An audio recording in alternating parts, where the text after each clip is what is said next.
नमस्कार, मी Sanket Deshpande, top news Marathi channel मध्ये आपलं स्वागत। आताच्या घडीची एक महत्त्वाची बातमी आपण पाहणार आहोत, त्या विषयावर आपण चर्चा करणार आहोत।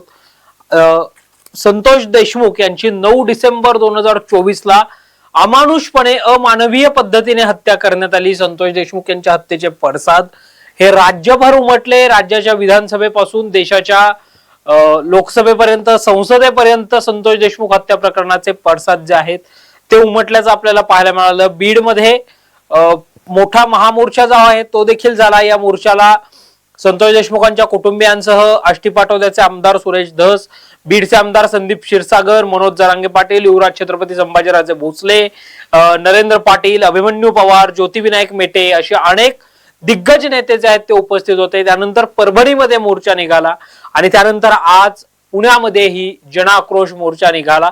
सर्व धर्मीय आणि सर्व पक्षीय या जनाक्रोश मोर्चाला आष्टी पाटोद्याचे भारतीय जनता पक्षाचे आमदार सुरेश धस, खासदार बजरंग बाप्पा सोनवणे यांची प्रमुख उपस्थिती होती। या मोर्चानंतर जर आता आपण पाहिलं तर सर्वपक्षीय शिष्टमंडळ जे आहे ते आता संतोष देशमुख हत्या प्रकरणी राज्याचे राज्यपाल CP राधाकृष्णन यांची भेट घेणार आहेत। उद्या म्हणजे 6 तारखेला सकाळी 10:30 वाजता या शिष्टमंडळाची भेट जी आहे ती राजभवन मुंबई या ठिकाणी होणार आहे। CP राधाकृष्णन यांच्या समवेत हे शिष्टमंडळ जे आहे ती चर्चा करणार आहे। 9 डिसेंबर रोजी संतोष देशमुख यांची हत्या झाली होती। अतिशय अमानुषपणे अमानवीय पद्धतीने हत्या करण्यात आली होती। या हत्या प्रकरणाच्या तपासाच्या अनुषंगाने, तपासाच्या दृष्टिकोनातून आतापर्यंत 6 जणांना जी आहे ती अटक करण्यात आलेली आहे।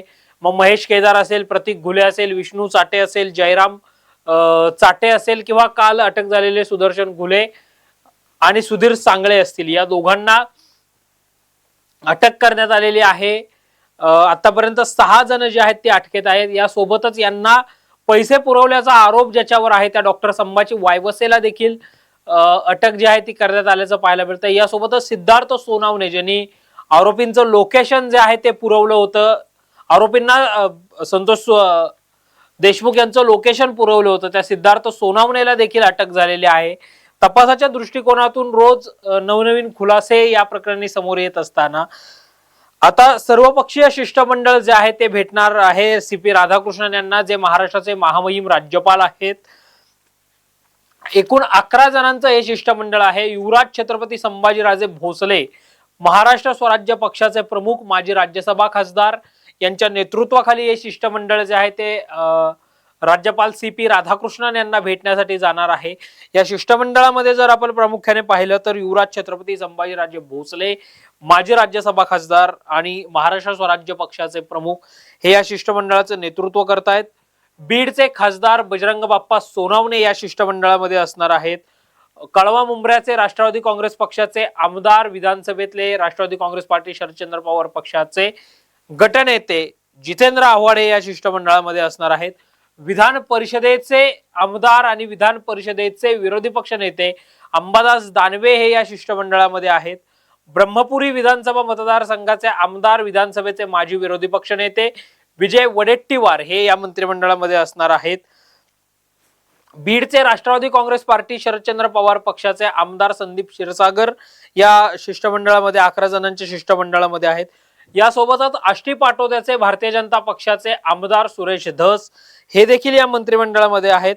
अण्णासाहेब पाटील आर्थिक विकास महामंडळाचे कॅबिनेट मंत्रिपदाचा दर्जा असणारे अध्यक्ष अण्णासाहेब पाटील जे आहेत ते देखील या शिष्टमंडळामध्ये असणार आहेत। यासोबतच राष्ट्रवादी काँग्रेस पक्षाचे विधान परिषदेचे आमदार शिवाजीराव गर्जे किंवा त्यांच्याऐवजी इतर एक आमदार जो आहे तो या शिष्टमंडळामध्ये असू शकतो। सामाजिक न्याय मंत्री आणि शिवसेनेचे मोठे नेते संभाजीनगर मध्यचे आमदार संजय शिरसाट किंवा इतर एक आमदार जे आहेत ते या मंत्रिमंडळामध्ये असू शकतात। आणि ज्योतिविनायकराव मेटे यांचा या शिष्टमंडळामध्ये समावेश आहे। एकूण 11 जणांचं हे शिष्टमंडळ आहे, जे उद्या सकाळी 10:30 वाजता मुंबईतील राजभवनावर CP राधाकृष्णन यांची भेट घेण्यासाठी जाणार आहे।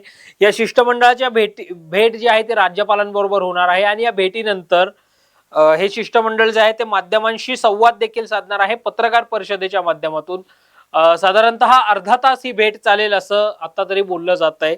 या भेटीमध्ये प्रामुख्याने या प्रकरणाचा सखोल तपास जो आहे तो केला जावा, या प्रकरणातला जो मुख्य सूत्रधार आहे त्याला अटक केली जावी, त्याला फाशीची शिक्षा केली जावी, यासोबतच या प्रकरणामध्ये कुणाचाही मुलाहिजा बाळगला जाऊ नये अशा प्रमुख मागण्या घेऊन हे शिष्टमंडळ जे आहे ते महामहिम राज्यपाल CP राधाकृष्णन यांच्या भेटीसाठी उद्या मुंबईमध्ये जाणार आहे. एकंदरीतच संतोष देशमुख हत्या प्रकरणाचे पडसाद हे अगदी लोकसभेपासून विधानसभेपर्यंत उमटताना आपल्याला पाहायला मिळत आहेत आणि त्या अनुषंगाने उद्या होणारी ही सर्वपक्षीय शिष्टमंडळाची भेट महत्वाची म्हणावी लागेल. उद्या दिवसभरात या सगळ्या भेटीच्या अनुषंगाने होणारे अपडेट्स आम्ही वेळोवेळी तुमच्यापर्यंत पोहोचवणार आहोत. तोवर पाहत रहा टॉप न्यूज मराठी, आपला महाराष्ट्र आपली बातमी.